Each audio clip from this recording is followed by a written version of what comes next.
Hey guys, this is Hibba the Mouse Man coming at y'all with my first ever keyboard review. And today we're going to be going over the Apex Pro Mini 60%. It's SteelSeries' first 60% keyboard. It's rocking some pretty good features and it's lacking some features compared to some of the other boards they've had. So let's dive into this thing, man. Okay, so first off, of course, it's 60%.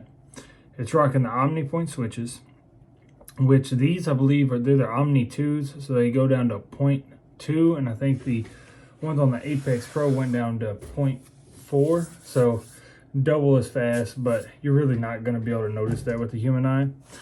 But one thing I got to say about this board, man, it's pretty clean. I mean, you turn it over, you got your like a little keycap puller back here, so just pretty cool. You got your double pop out feet right here, got some nice rubberized grips right here to where you know, it's not going to slide around on your desk, which is really nice. The RGB is pretty decent. It comes stock with PVT keycaps, which is better than the Apex Pro TKO, because you know you had to get the HyperX or some aftermarket, and then eventually they came out with the Prism keycaps.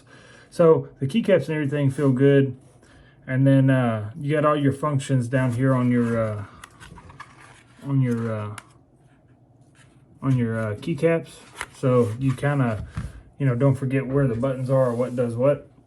Real quick, how you can change the actuation on this board without having to go into the engine. You hold this down and O is lower and I is higher. And as it lights up, it has the 10 different stages it can be.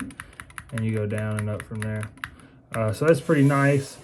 But it comes in at $179.99, which I believe is a little too high for this board. I feel like it's not worth it, in my opinion. I mean, the Apex Pro right now is on sale for $166.99.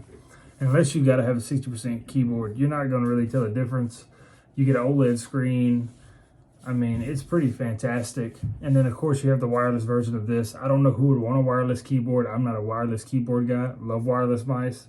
Don't really care about wireless keyboards, though. And I think the wireless keyboard comes in at $223.99 or something like that. So it's really up there. But let me tell y'all something in my own personal thing. There's no reason really to spend this kind of money on this keyboard. Honestly, you're not going to notice the fastness of the switches, because I have this one.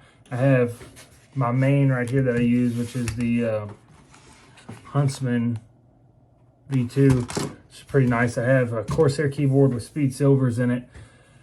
And you really, I can't tell the difference in the fastness of it. Like I really can't. So I don't see how people say they can, because I can't, unless they have some kind of magical powers. I don't know. I play Fortnite mainly, so I mean, faster keyboards are better for, you know, editing or whatever they say. But as long as you have, in my opinion, speed silvers and higher, I mean, you're not really gonna be able to tell the difference, because I mean, speed silvers are already actuating at such a low. I mean, by the human eye, I don't feel like you can tell the difference. I think if anybody can, I feel like it's placebo. Again, that's my opinion.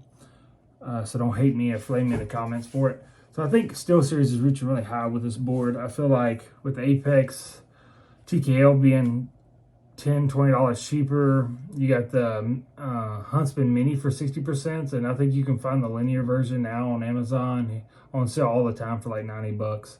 I mean, you have all the GKs and RK61s. You can get speed silvers or the yellow switches, which are really fast. They're 60%. And you got ducky boards you can get with speed silvers or yellow switches. So I mean, and then of course you got that new Corsair keyboard, which is also wireless. It's hot swappable. I think it's what, the K70 Mini or a Pro RGB Mini wireless or whatever. And it's $180, and it's coming with wireless, hot swap, and a bunch of other things. And I mean, to me, that packs more of a punch than this one. Like I said, and then of course you got the Wooting. I haven't gotten my hands on that one yet, and it's around. And I forgot, dude. I should have price checked most of the stuff, but I didn't. I think it's I think the Wooting is $174.99, and that the Wooting 60HE. I mean, it actually has analog movement, which is actually pretty good for Fortnite.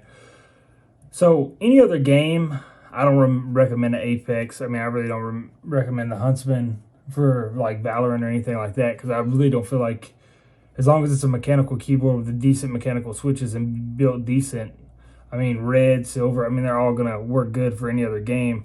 So you really don't need it. Maybe in Fortnite you could use it. But to me, like, look, when you're pressing the keyboard, the only way you're going to see an advantage on this is if you float the keys. Like, that's what a lot of people don't tell you. You got to, like, float them to where you barely push them down and then let off of them. So you have to really, like, float the presses. That's what a lot of Fortnite pros do. But, I mean, if you're pressing it halfway to all the way down, I mean, you're never gonna see a difference. You're not. So that's my pretty opinion about it. Like I said, nice RGB, nice keyboard, nice PVT keycaps. If you like SteelSeries or you love the Apex Pro and you want a 60%, I mean, by all means, buy it for yourself. You know, I mean, it is what it is. It's the value of it is on the person that wants it. In my personal opinion, I don't feel like the keyboard's worth $200 after tax. I feel like I'd rather just have a Huntsman Mini if I wanted a 60%. Has optical switches, which are really good. It's like $90, sound deafening foam, good keycaps. I mean, it's half the price. So, like I said, if you like it, you like the RGB, you like the SteelSeries, you know, maybe use the Prime Wireless or what, or you're just one of those guys that like placebo. I mean, I'd say go for it. But really, in my opinion, I feel like even if you wanted the OmniPoint switches, this is a very big step down from the Apex Pro TKL.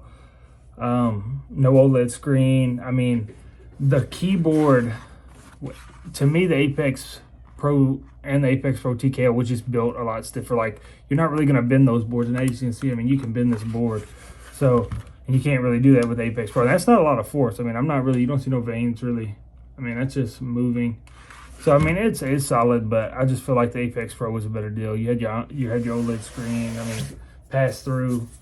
You can't really beat it for that. You throw some $30 Prism keycaps, and you got 190 in a TKL, which I like TKL boards better anyway. But yeah, that's my opinion, guys. And if you like the video, please like, subscribe, comment. I really like to know y'all's feedback. Like I said, I'm so new to this tech game. I just try to do quick, fast reviews, man. And this is my first keyboard review.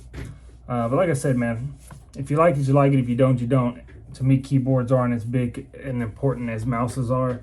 So I just feel like the main thing with a keyboard is if you like the feedback you get from pressing the switches.